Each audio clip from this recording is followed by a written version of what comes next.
This is Alex with Joelmon, Jack of all, master of none. Per request, I am going to show you how to talk to you a little bit about the basics. Basics of a coolant system. First of all, you're going to need to get into here. If you don't know how to open your hood, you got to be in the driver's seat foot area. Here's a gas pedal, brake pedal, a diagnostic plug-in, and you're going to see variations of this, which is your emergency brake. Pull that. Might be located here, it might be located here. Pull that. What that does is loosens up a second latch in here, but it will not release your hood fully until you get your hands underneath here and shove this hook to the side, because that hook keeps that down. My coolant system, or my coolant reservoir, is here. My radiator is in there. There are fans that help to draw air through so that it cools off the fluid. You got three main fluids in your engine. You got your fuel, which runs the vehicle, keeps the engine running. You got coolant, which keeps it so that it doesn't overheat. And then you have oil, which lubricates all the running components in your engine. So yes, fuel, coolant, and oil. This has an overflow tube. Overflow tube has two purposes. You did something and you had to refill your radiator. You filled it 100% full. Every single time you run this, and this gets to operating temperature, this is going to be an overflow tube. Water expands when it's heated. It also expands when it freezes, but fluid expands as it's heated. It's trying to get away. It's trying to find some other place to go. So this is an overflow tube so that this just doesn't boom from steam pressure. You don't want that to detonate. Let's not do that. So we got an overflow tube here. This will, from your coolant system, automatically, as it heats up enough, push fluid into your reservoir. Now, if you are low on fluid here, you fill this first. You can fill this, but it may only fill so far. You want to fill this too. Now, you might be able to see it, you might not. Right down here, it goes around back here, but this is the fill line. This is for it to be full. It doesn't mean you can't fill the rest of this. You can fill, I would say, up to 3/4. Leave some room, because you don't want this whole thing to bubble over and lose, just flat out lose fluid. But if you got this 3/4 full and you know that you need to get more in here, run it for a while. As you run it for a while, that's fine. Then let it sit. Run it till it's up to operating temperature, and then let it sit. Let it sit and cool off completely. What happens as it cools off, now it's contracting. Instead of that expansion, it's going to contract in there, and it's going to pull fluid out of the reservoir through the overflow tube into the system. But this will allow this fluid allows your engine to stay cool, not overheat. Again, you can use water. You can use water. It is possible, and it will work. Water is the best liquid that transfers heat and also loses heat. Thus, in your engine, it'll steal the heat from your engine, keeping it running hopefully cooler and not overheating. It gets the radiator, which helps to cool off the fluid. It will lose its heat real fast, and then you can get back in your engine. The downside, if you use water, is a simple fact: water will freeze. If you live in any region or areas that gets to have freezing temperatures at night or even during the day, that can crack. If your engine's full, that means those channels being full of water can freeze, and as water expands by, I think, 1% or 1.5% of its mass when it freezes, it can force things apart that you don't want forced apart. For one, your engine block. If that happens, you got bigger problems, because now you have massive leaks. Your engine may not stay cool, and you might be burning coolant. If the cracks go the right direction, you might now have coolant going into your pistons. Your car's not going to run right. You got a host of problems. Now on my truck here, I've got a radiator. I've got a radiator for my engine coolant. I've got a radiator for, you can't see this one, it's hiding behind this one. But I've got a separate radiator for my transmission.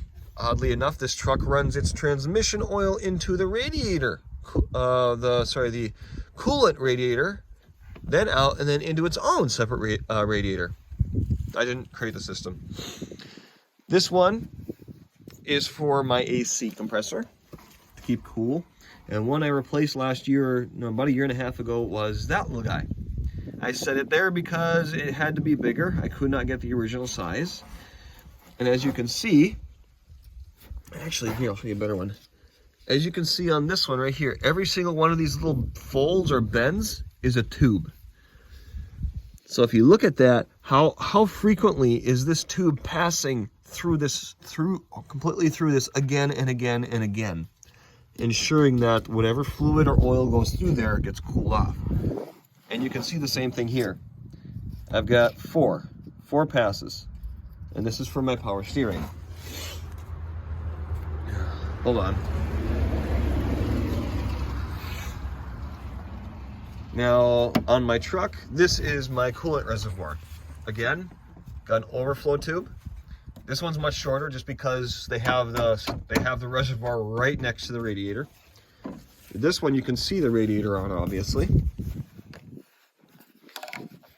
This is kind of tight on there. You have to twist it a bit. There we go.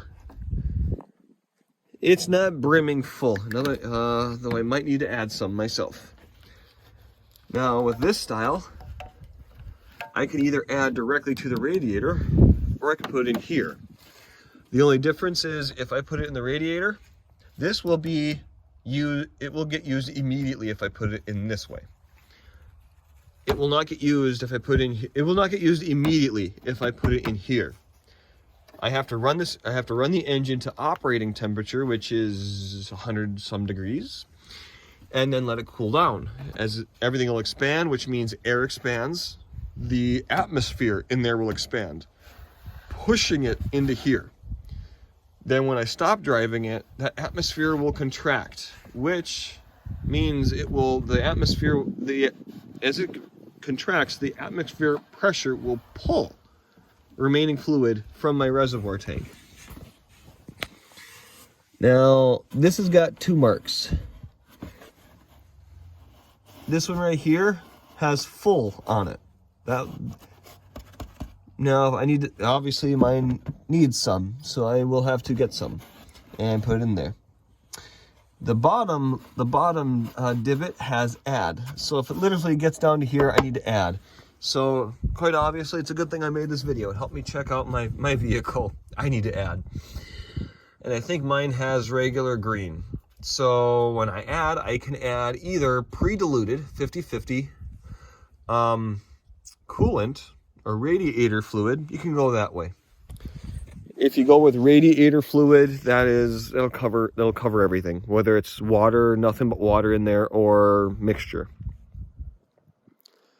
Now, what I like to do is to get coolant that's full strength and mix it with distilled water.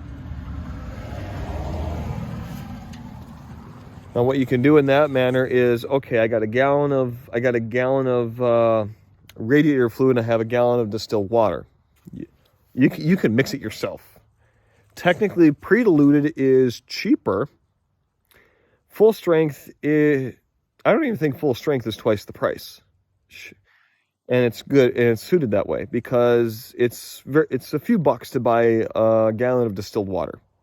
You get the full strength radiator fluid, and you can mix it yourself. And there's an added benefit. If you want to make your vehicle's radiator fluid more resilient to lower temperatures, especially if you think it's going to be a really harsh winter, you can modify it yourself, which means it's no longer 50/50. You could have 60/40. You could have 60% radiator fluid and 40% water running through here. But you do, especially if it freezes, you will need, I cannot emphasize enough, if it freezes for hours, if it's that cold, You will need radiator fluid to prevent the water from freezing, forming its own solid mass that can damage parts, especially internally to your engine. Let's not have something that, hey, I need to be cheap.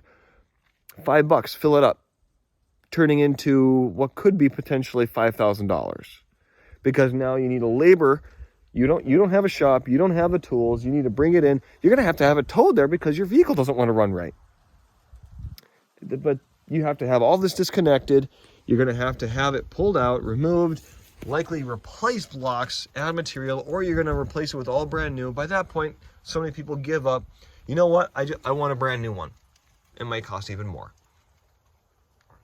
So that is a coolant system. It keeps your engine running cool by passing fluid that heat can transfer to. Stealing the heat from the engine allows it to stay warm, getting to the radiator, and then that gets, well, it cools off from there. Might kind of swath out of the way, heat up your vehicle.